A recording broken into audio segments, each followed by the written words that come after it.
You ask Tiger to solve. This deals with linear equations with one unknown. The final result is x equals 33/2. Let's solve it step by step. Simplify the expression. Multiply the fractions.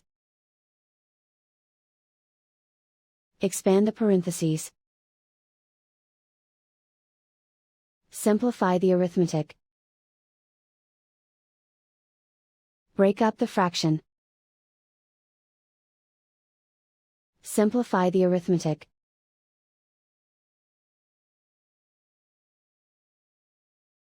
Group all constants on the right side of the equation.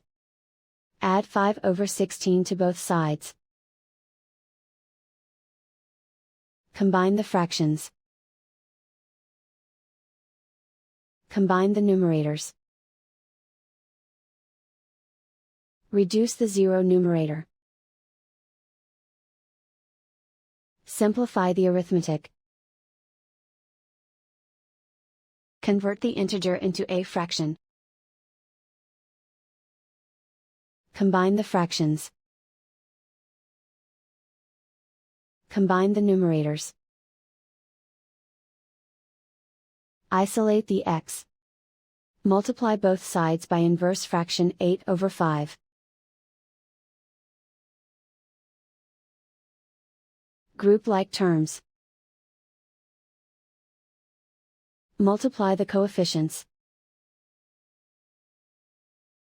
Simplify the fraction. Multiply the fractions. Simplify the arithmetic.